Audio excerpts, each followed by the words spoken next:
السلام علیکم ویورز، جاوید صاحب کے اسٹیپ ٹورڈز لائٹ کے ساتھ ویورز آج ہم انشاءاللہ پاکستان سٹڈیز کلاس 10 کا چیپٹر نمبر 4 ڈسکس کریں گے. تو لیٹ سٹارٹ ویورز. بسم اللہ الرحمن الرحیم. آج جو ہمارا ٹاپک ہے وہ ہے پاکستان کی آبادی. 1950 میں جہاں پر پاکستان کی آبادی 1951 میں 33 ملین بتائی جاتی ہے، یعنی جب پاکستان بنا اس کے تقریباً 4 سال بعد. لیکن ریسنٹلی کہا جاتا ہے کہ پاکستان کی جو آبادی ہے وہ 200 ملین کراس کر چکی ہے.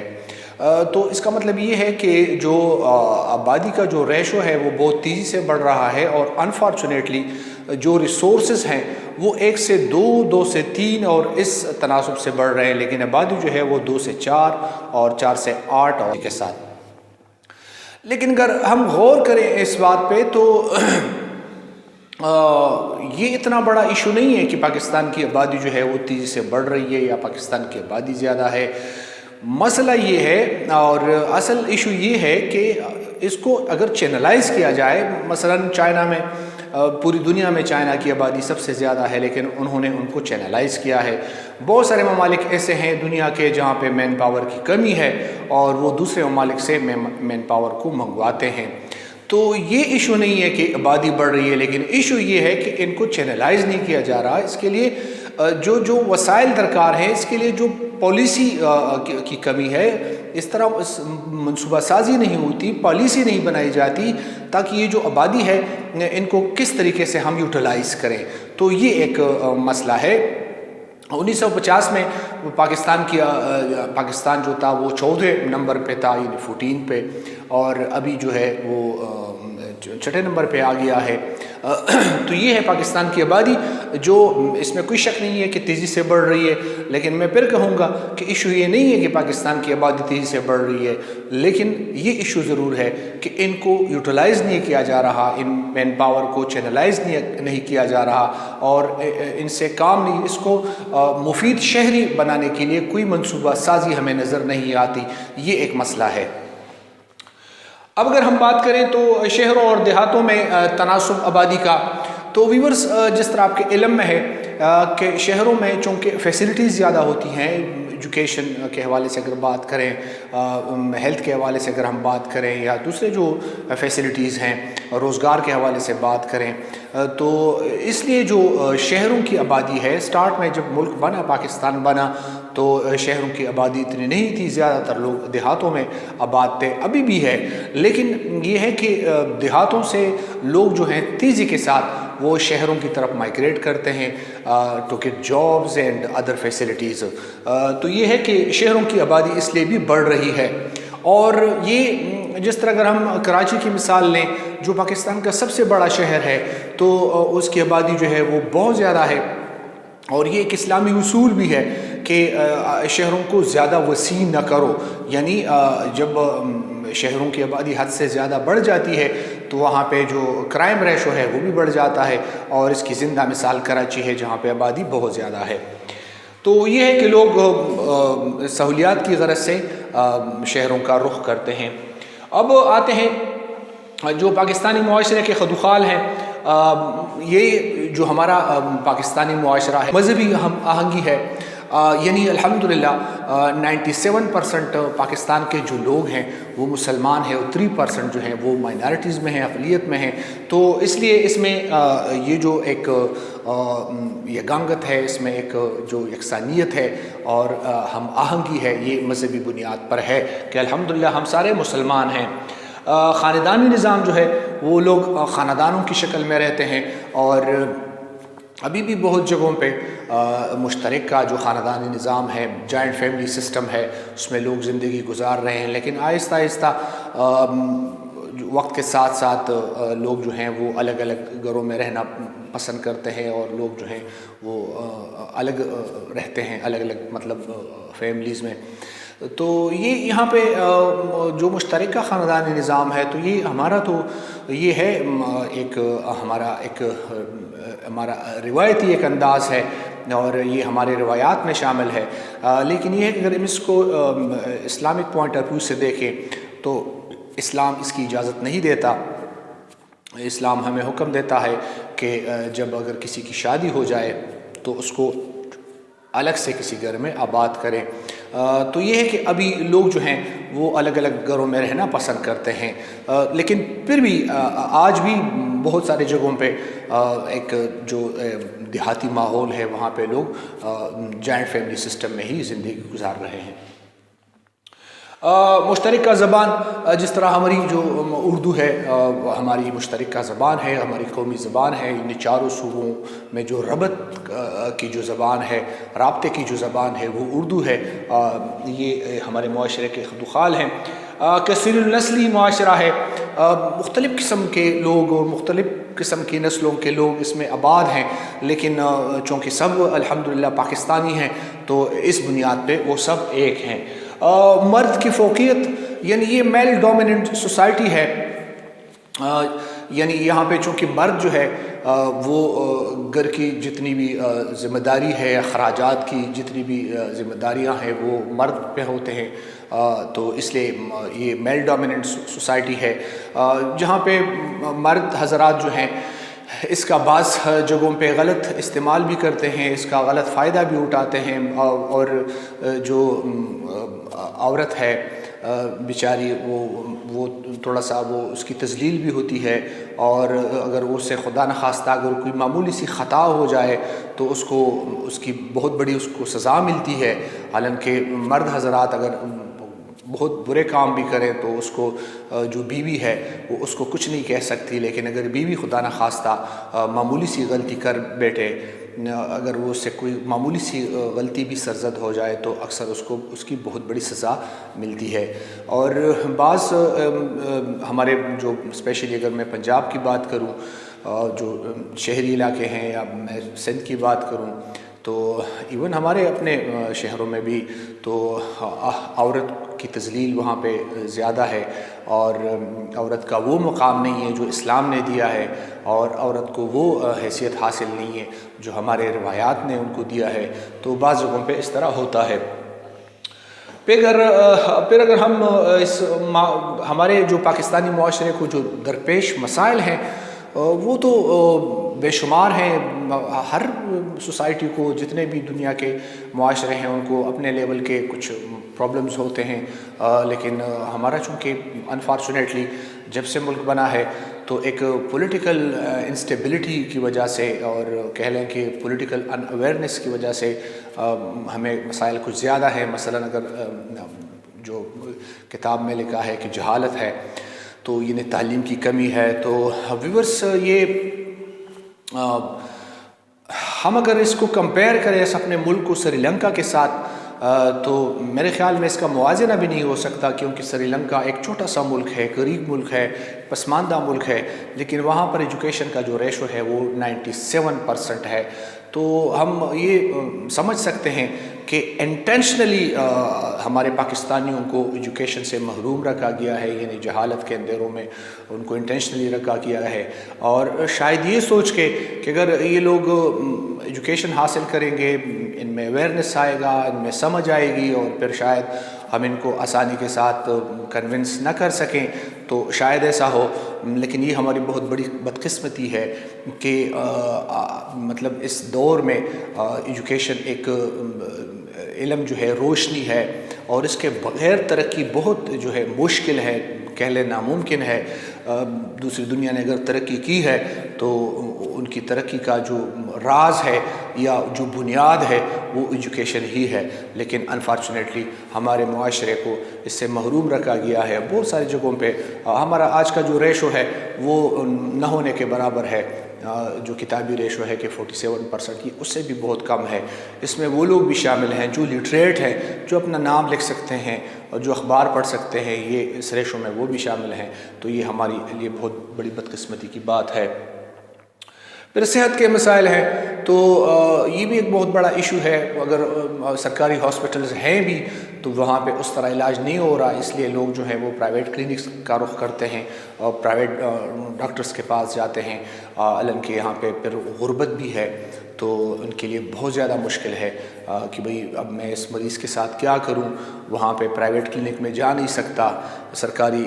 ہاسپٹل کی حالت بہت خراب ہے، وہاں پہ یا تو میڈیسن اویلیبل ہی نہیں ہے، ڈاکٹرز بھی اس طرح اویلیبل نہیں ہے، جو دوسرے فیسلٹیز ہیں جو ریکوائرمنٹس ہیں وہ بھی اویلیبل نہیں ہے، مطلب بعض جو شہروں میں بعض بڑے بڑے ہاسپٹلز ہیں شاید وہاں کے حالات کسی حد تک بہتر ہوں، لیکن جو علاقائی ہاسپٹلز ہیں، جو دیہاتوں میں جو ہاسپٹلز ہیں، ان کی حالت بہت خراب ہے، اور اس کا جو ڈائریکٹ اثر ہے وہ کامن مین پہ ہی پڑتا ہے، کیونکہ غریب بیچارہ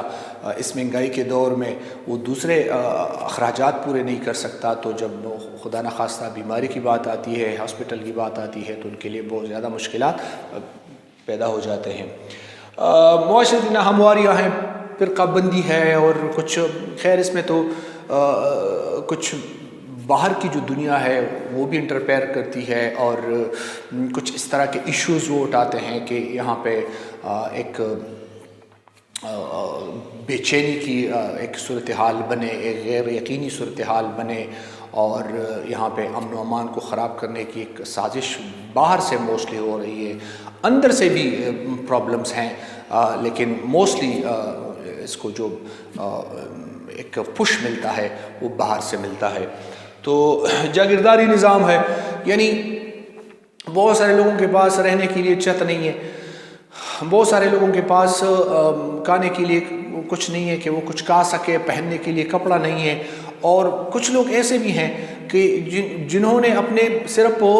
شکار کے لیے کئی ہزار ایکڑ زمینیں جو ہیں وہ مختص کی ہیں، بہت سارے ایسے ہیں جنہوں نے کئی ہزار ایکڑ زمینیں صرف انجوائمنٹ کے لیے اور صرف ایک تفریح کے لیے ان کو مختص کیا ہے، تو یہ بھی اس کا بھی بہت بڑا ایک نیگیٹو اثر پڑتا ہے ملکی معاشیات پہ، ملکی معیشت اور ویسے بھی کمزور ہے، اور بہت ساری ایسی زمینیں ہیں جو بیکار پڑی ہیں، جو لوگ صرف انجوائمنٹ کے لیے اس کو استعمال کرتے ہیں، جس طرح میں نے کہا شکار کے لیے کئی ہزار ایکڑ زمینیں مختص کی ہیں، کئی ہزار ایکڑ زمینیں ویسے ریفریشمنٹ کے لیے انہوں نے مختص کی ہیں، اور اگر یہ سرکار کے پاس ہوتی یہ زمینیں یا زمینداروں کے پاس ہوتی تو اس سے بہت زیادہ پیداوار ملک کو ملتا، اور اس سے کافی جو ہماری معیشت ہے وہ بہتر ہو سکتی تھی۔ تو یہ جہیز کی لعنت الحمدللہ یہاں پہ تو نہیں ہے ہمارے صوبے میں کے پی کے میں، لیکن پنجاب میں یہ لعنت بہت زیادہ ہے کہ بہت ساری جو بیٹیاں ہیں، بہت ساری بہنیں ہیں، وہ جہیز کی وجہ سے، ان جہیز نہ دینے کی وجہ سے، ادا نہ کرنے کی وجہ سے وہ بیچارے گھروں پہ بیٹھے ہیں، ان کی شادیاں نہیں ہو رہی، تو یہ ایک لعنت ہے ہمارے معاشرے میں۔ اور اسمگلنگ اور منشیات، تو یہ بھی کہہ لیں ایک بیڈ گورننس کی طرف یہ ایک اس کو لنک کر سکتے ہیں کہ بارڈرز ہیں وہاں پہ، مطلب لوگ جو ہیں سیکیورٹی تعینات ہے یہاں پہ، پھر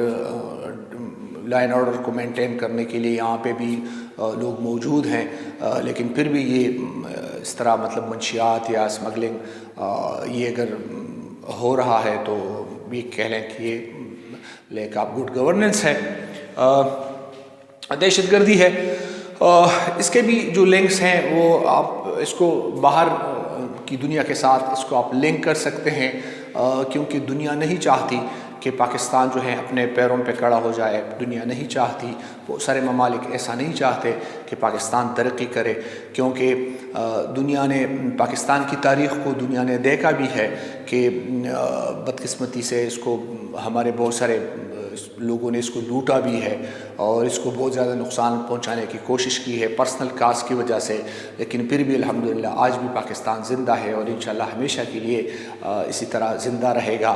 اور ترقی کی راہ پر گامزن ہوگا۔ تو یہ ہے کہ اس طرح کے حالات پیدا کرنا، خوف و ہراس پیدا کرنا، یہ پڑوسی ممالک میں بھی ہیں، دنیا کے بہت سارے دوسرے ممالک بھی ہیں جو اس طرح کی کارروائیاں کرتے ہیں کہ ملک میں جو ہے ایک خوف کی فضا ہو اور یہاں پہ انویسٹمنٹ بھی لوگ نہ کریں اور ترقی کی طرف لوگوں کا زیادہ جو ہے وہ رجحان نہ ہو۔ چائلڈ لیبر اکثر اس پہ سیمینارز ہوتے ہیں کہ یہ ممنوع ہے اور یہ قانونی خلاف ورزی ہے اور ایک جرم ہے۔ یہ تو صحیح ہے، یہ تو اس کو میں مانتا ہوں، لیکن میرے خیال میں سیمینار اس بات پہ ہونا چاہیے کہ بھئی بچے کام کرتے کیوں ہیں، چائلڈ لیبر ہوتا کیوں ہے۔ بہت سارے لوگ ایسے ہیں، یہ تو اسٹیٹ کی رسپانسبلٹی ہے کہ جو اپنے گھر کے اخراجات پورے نہیں کر سکتا، ایسے لوگ جو محنت مزدوری کرتے ہیں اور وہ کسی وجہ سے، کسی حادثے کی وجہ سے یا بیماری کی وجہ سے وہ بیچارے کام کرنے کے قابل نہیں رہ جاتے، تو اسٹیٹ کی ذمہ داری ہے کہ ان کو سپورٹ کریں۔ تو اگر اسٹیٹ ان کو سپورٹ نہیں کرتا تو یہ ان کو کہاں سے ملے گا؟ مطلب آسمان سے تو نہیں آ سکتا، مطلب من و سلوا کا دور تو نہیں رہا کہ اوپر سے کچھ آئے گا اور لوگوں کے جو ضروریات ہیں وہ کھانے پینے کے اور دوسرے ضروریات وہ پورے ہوں گے۔ تو مجبوراً ان کے جو بچے ہیں وہ کام پہ جاتے ہیں۔ تو یہ ٹھیک ہے، میں بھی اس کو نہیں مانتا، بچوں کو اسکول کا رخ کرنا چاہیے، یہ ضروری ہے کہ ہر بچہ اسکول میں ہو اور ہر بچہ اس علم کی روشنی سے منور ہو، لیکن ان کی مجبوری ہے، گھر کے چولہے کو جلانے کی غرض سے اور مطلب سروائیول کی غرض سے وہ بیچارے کام پہ جاتے ہیں۔ تو یہ بھی ایک مسئلہ ہے پاکستان معاشرے میں۔ پھر اگر ہم بات کریں پاکستانی معاشرہ اور ثقافت، یعنی جو لوگوں کا جو رہن سہن کا جو طریقہ ہے، جو طرز زندگی ہے، جو روایات ہیں جو بہت پہلے سے آ رہے ہیں، اس کو ہم ثقافت ہی کہتے ہیں۔ یعنی جس طریقے سے ہم زندگی گزارتے ہیں، جو ہمارے بڑوں نے جس طریقے سے زندگی گزاری اور جو جس طرح لباس وہ پہنتے تھے، جس طرح کھانا وہ کھاتے تھے، جس طرح وہ مطلب لوگوں کے ساتھ جس طرح کا لین دین وہ رکھتے تھے اور جو معاملات زندگی وہ چلاتے تھے، تو ہم بھی ان کو فالو کرتے ہیں اور دیٹ از کالڈ کلچر۔ تو یہ جو چاروں صوبوں کا جو کلچر ہے وہ تھوڑا کہہ لیں کہ ہر صوبے کا کلچر مختلف، تھوڑا سا مختلف ہے ایک دوسرے سے، لیکن اس پہ جو نمایاں رنگ ہے وہ پاکستانی ہونے کا اور ایک مسلمان ہونے کا وہ نظر آتا ہے۔ اور جو پھر یہ جو ہمارا کلچر ہے، یہ اس کے جو خصوصیات ہیں وہ یہ ہیں کہ ہمارا جو پاکستانی کلچر ہے یہ مخلوط کلچر ہے، مکس کلچر ہے یہ، کیونکہ ویورز جس طرح آپ کے علم میں ہے کہ جب یہ برصغیر پاک و ہند، جب یہ کمبائنڈ انڈیا میں ہم رہتے تھے، ہمارے بزرگ، تو وہاں پہ پرشین بھی تھے، وہاں پہ جو عرب بھی تھے، ترک بھی تھے اور ترانی بھی تھے اور مختلف قسم کے اقوام وہاں پہ آباد تھے۔ تو انہوں نے ایک دوسرے سے بہت ساری چیزیں سیکھی ہیں، اور پھر وہاں پہ جب پاکستان بنا تو وہ وہاں سے یہاں مائیگریٹ ہو گئے اور انہی چیزوں کو پھر انہوں نے آگے بڑھایا۔ تو اس لیے یہ جو ہمارا کلچر ہے تو اس کو ہم مخلوط کلچر کہتے ہیں، کیونکہ اس میں مختلف قسم کے رنگ ہمیں نظر آتے ہیں، کھانے کے اور لباس کے، اور جو شادیاں ہیں اور جو دوسری رسمیں ہیں ہمارے، تو وہ تقریباً یہ مخلوط ہیں، مکس ہیں۔ معاشرت سادہ ہے کہہ لیں، اور ہر صوبے کا پھر لباس مختلف ہے، لیکن ہمارا جو قومی لباس قمیص اور شلوار ہے، مختلف جگہوں پہ اسپیشلی جو عورتیں ہیں وہ رنگین قسم کے کپڑے وہ یوز کرتے ہیں، دستکاری وغیرہ اس پہ ہوتی ہے، اور چمکدار قسم کے کپڑے مختلف قسم کے علاقوں کے لوگ، پھر جو قبائلی علاقوں کے لوگ ہیں ان کا لباس تھوڑا سا مختلف ہے، بہت سارے علاقوں میں پگڑی کا استعمال ہے، اور کچھ دوپٹہ یہ ہے ہمارے قومی لباس میں شامل ہے۔ تو لباس مطلب چاروں صوبوں کا مختلف ہے ایک دوسرے سے۔ خوراک ہے تو کتاب میں تو لکھتے ہیں کہ بھئی پاکستانی سادہ خوراک کھاتے ہیں، لیکن میرے خیال میں ایسا نہیں ہے۔ ابھی ہماری جو خوراک ہے وہ سادہ نہیں رہی، اور یہی وجہ ہے کہ جو بیماریوں کا ریشو ہے وہ دن بدن بڑھتا جا رہا ہے۔ یہی وجہ ہے کہ ہمارے جو ہاسپٹلز ہیں وہاں پہ ہمیں بیڈ نہیں مل رہا اور بہت ہجوم ہے وہاں پہ، اور تو یہ اصل میں جو ہماری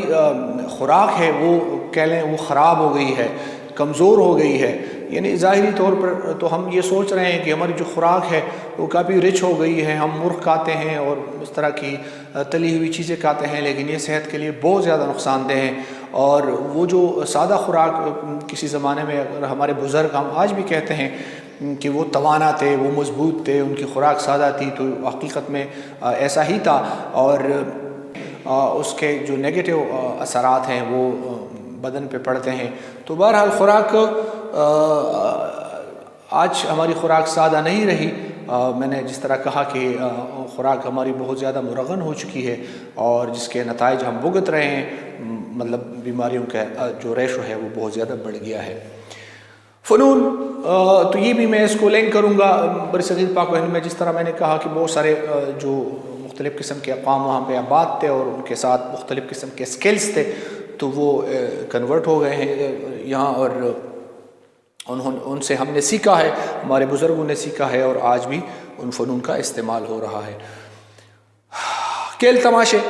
مختلف قسم کے علاقائی جو میلے ہوتے ہیں، کھیل تماشے ہوتے ہیں، ہر علاقے کے اپنے اپنے ہوتے ہیں۔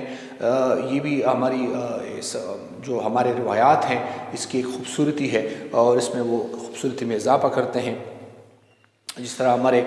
یہاں پہ جب بہار کے دن آتے ہیں تو کبڈی، بہت سارے جوان ہیں وہ کبڈی کھیلتے ہیں شوق سے، پتنگ بازی ہوتی ہے۔ جس طرح لاہور میں بسنت، وہاں پہ ایک بہت بڑا ایک ایونٹ ہے ان کا، اور مختلف قسم کے علاقوں کے کچھ لوگ گھڑ سواری بھی کرتے ہیں۔ تو یہ سارے مختلف قسم کے کھیل ہیں جو علاقائی کھیل ہیں۔ اور یہ ہے کہ ایک یہاں پہ جو ضروری بات میں سمجھتا ہوں کہ آج سے 20 سال پہلے، 30 سال پہلے اگر ہم جائیں تو اس وقت جو بچے کھیلتے تھے تو ان کو فزیکلی وہ فٹ رہتے تھے، اور ان کا مطلب آج ان کو اس کا فائدہ ہو رہا ہے کہ بھئی وہ شکار کے لیے نکلتے تھے غلیل ساتھ لیتے ہوئے، یا دوسرے قسم کے کھیل کھیلتے تھے، گلی ڈنڈا کھیلتے تھے، یا مطلب دوسرے جو آؤٹ ڈور گیمز ہیں وہ کھیلتے تھے، اور سادہ قسم کے کھیل ہوتے تھے، لیکن فزیکلی وہ فٹ رہتے تھے۔ آج کا جو بچہ ہے بدقسمتی سے، آج کا جو جوان ہے وہ اسکرین میں اس کی جو چھوٹی سی دنیا ہے موبائل اسکرین، تو وہ اس میں جو ہے مگن ہے، اور اس میں وہ مصروف رہتا ہے، جو فزیکلی بھی اس کو مطلب اس کے نقصانات ہیں، اور آئی سائٹ بھی ان کی بہت جلد کمزور ہو جاتی ہے، اور وہ چستی اور وہ پھرتی اس میں نہیں رہی جو آج سے 20-30 سال پہلے کے بچوں میں ہوا کرتی تھی۔ شادی بیاہ اور موت کی رسمیں، یہ بھی ہر علاقے کے اپنے اپنے دستور کے مطابق ہوتے ہیں، اور مطلب جو دعوت کا طریقہ ہے وہ بھی ہر علاقے کا اپنا اپنا ہے۔ پھر جب جو بارات جاتی ہے تو ہر علاقے کے مختلف طریقوں سے بارات کا ایک اپنا انداز ہے، تو یہ بھی مختلف ہوتے ہیں۔ موت کی رسمیں بھی مختلف ہیں، جس طرح ہمارے دیہاتی علاقے ہیں وہاں پہ 3 دن کا رسم چلتا ہے، بعض علاقوں میں اسی طرح 3 دن کا چلتا ہے، لیکن اس انداز سے نہیں ہوتا جس طرح دیہاتوں میں ہوتا ہے۔ شہروں میں اس کا انداز الگ ہے، اور ہر جگہ پہ اس کا مطلب شادی اور موت کی جو رسمیں ہیں وہ علاقائی اپنے انداز سے ہوتی ہیں۔ پاکستانی زبانیں، تو ہماری قومی زبان تو اردو ہے، لیکن جو پھر دوسری جو علاقائی زبانیں ہیں اس میں پنجابی ہے، سندھی ہے، بلوچی ہے، ہندکو ہے، سرائیکی ہے، اور بہت ساری دوسری جو زبانیں ہیں جو لوگ یوز کرتے ہیں، استعمال کرتے ہیں۔